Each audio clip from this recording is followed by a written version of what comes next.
মানে মমতাজ আর তাহিরির মধ্যে কোনো পার্থক্য নাই। বাংলাদেশের একটা বক্তা আছে গিয়াসউদ্দিন তাহিরি। এই যুবকেরা কথা কও না কে? ও তো বক্তা না, বক্তা নামের তক্তা। মাইক বাইলেই নাচা শুরু করে, নাচতে নাচনিওয়ালি বসেন বসেন বসে যান, চা খান ঢেলে দেই। মানে মমতাজ আর তাহিরির মধ্যে কোনো পার্থক্য নাই। কথা কর না কে? কেউ ডিজে গান দিয়ে নাচে আর কেউ গজল বলতে বলতে নাচে।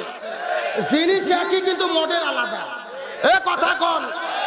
এই গিয়াসউদ্দিন তাহিরি সাম্প্রতিক বাংলাদেশের একজন অন্যতম ইসলামিক স্কলার শায়েখ আহমদুল্লাহ হাফিজাহুল্লাহ, এই হুজুর একটা আলোচনার মধ্যে বলেছিল 40 বছর বয়সের আগে নবীর জন্ম, নবী হয় নাই। 40 বছরের আগে নবী হয় নাই। তিনি তো নবী ছিলেন না। 40 বছর বয়সে তিনি নবুয়ত প্রাপ্ত হয়েছে। এই কথাকে কেন্দ্র করে তাহিরি তার বিরুদ্ধে লেগে গেল। গভীর মনোযোগ দিয়ে ভালো করে বুঝবি। 3 দিন আমি আলোচনা করেছি।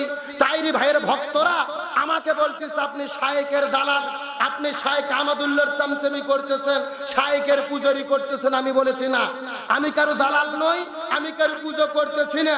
আমার প্রত্যেকটা বক্তব্য শুরু থেকে শেষ পর্যন্ত শোনেন, কোরআন হাদিসের আলোকে যা ঘটনা আমি তাই বলেছি। গভীর মনোযোগ ভালো করে বুঝবেন। শায়েখ আহমদুল্লাহ হুজুর ও ফেরেশতা নয়, ও নবী রাসূল নয়, ও সাধারণ একজন মানুষ। মানুষের ভুল হতে পারে কি পারে না? আমাদের আদি পিতা হযরত আদম আলাইহিস সালাম, আমাদের থাকার জায়গা ছিল জান্নাত। ওই জান্নাত থেকে পৃথিবীতে আসার কারণ আমাদের আদম নবী একটা ভুল করেছে। তার মানে বোঝা গেল মানুষের স্বভাবই হলো ভুল করা। এখন আমার মতো শায়েখ আহমদুল্লাহ হুজুর ভুল করতে পারে, আপনি তার দলিল দিয়ে জবাব দেন, ভুলের প্রতিবাদ করেন। কিন্তু ভুল ধরতে গিয়ে শায়েখ আহমদুল্লাহর 2 গালে জুতো মারো তালে তালে। আহমদুল্লাহ হলো শয়তান, নবীজির দুশমন, ও হলো কাজ্জাব, এমন বক্তব্য দেওয়া নিঃসন্দেহে বাড়াবাড়ি ছাড়া কিছু হতে পারে না। আমার বক্তব্য পরিষ্কার। আপনি শায়েখ আহমদুল্লাহ ভুল করেছে, আপনি ভুল ধরেন। আপনি হাদিস দিয়ে কোরআন দিয়ে দলিল দেন, আমার কোনো আপত্তি নেই। কিন্তু শায়েখ আহমদুল্লাহ হুজুর বাংলাদেশের মুসলিম উম্মার সম্পদ। আমরা দেখেছি বাংলাদেশের বন্যার্ত মানুষের কাছে তিনি গেছেন মানবতার ফেরিওয়ালা হয়ে। শায়েখ আহমদুল্লাহ হুজুর শুধু একজন আলেম নয়, তিনি হলো মানবতার ফেরিওয়ালা।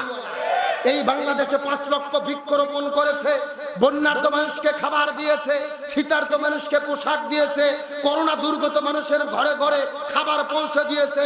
তার মানে বোঝা গেল শায়েখ আহমদুল্লাহ হুজুর হলো আমাদের দেশের সম্পদ। আপনি তার বিরোধিতা করতে গিয়ে জুতো মারো তালে তালে, শয়তান কাজ্জাব নবীজির দুশমন বলবেন, এটা মুসলমানরা সহ্য করতে পারে না। আমি বিষয়টা আবার পরিষ্কার করি। শায়েখ আহমদুল্লাহ হুজুরের ব্যাপারে আপনার মন্তব্য, গিয়াসউদ্দিন তাহিরিকে বলবো আপনি নবীজির সুন্নাত মানবেন ভালো, নবীজিকে ভালোবাসবেন ভালো। 3 দিন আগে দেখলাম ও জন্মদিন পালন করতেছে, কেক কাটে। জোরে কোন সুবহানাল্লাহ। কি এ জোরে কোন নাউজুবিল্লাহ। এখন চিৎকার করে বলেন মুসলমানদের জন্মদিন পালন করা জায়েজ আছে? ও নিজেকে দাবি করতেছে ও একটা আলেম। আমার প্রশ্ন হলো, আপনি আলেম দাবি করে কেক কেটে জন্মদিন পালন করতেছেন, আপনার কাছে প্রশ্ন, কেক কেটে জন্মদিন পালন করা কোন হাদিসে আছে এটা আপনাকে দেখাতে হবে। ও নিজের বেলায় আমল করেন, বসেন বসেন জিকির করেন, নাচনার মতো নাচানাচি করেন, সেখানে আপনার দলিল লাগে না। এমনকি 1 বছর আগে তিনি গান গিয়েছিল, আল্লাহর ধন খাজারে দিয়ে আল্লাহ গেছে গায়েব হয়ে। আরো ধরে কোন, আর নবীর ধন খাজাই পাইয়া শুয়ে আছে আজমিরেতে, কেউ ফেরে না খালি হাতে খাজা বাবার দরবার থেকে। আরো ধরে বলেন নাউজুবিল্লাহ।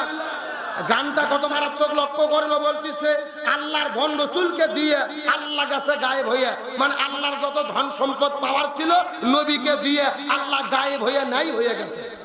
আবার রসুলের যা সম্পদ ছিল খাজাকে দিয়ে নবী চলে গেছে, এখন খাজার কাছে সব আছে, কেউ ফেরে না খালি হাতে খাজা বাবার দরবার থেকে। এখন চিৎকার করে বলেন এমন বক্তব্য দিলে কি ঈমান থাকে? আরো জোরে বলেন ঈমান থাকে? এখন আমার কথা হলো শায়েখ আহমদুল্লাহ হুজুর আমি ধরে নিলাম ভুল করেছে, তার ভুলের বক্তব্যের জন্য তাকে যদি কুফরি বলা হয়, তার বিরুদ্ধে যদি আপনি মামলা করতে চান, আমরা বলতে চাই গিয়াসউদ্দিন তাহিরিকে, শায়েখ আহমদুল্লাহ হুজুরকে এই বক্তব্যের জন্য যদি মামলা দেওয়া হয়, আপনি যে শিরকের গান বলেছেন এই গানের জন্য বাংলাদেশের 64 জেলা থেকে আপনার বিরুদ্ধে 100টা মামলা করা হয়।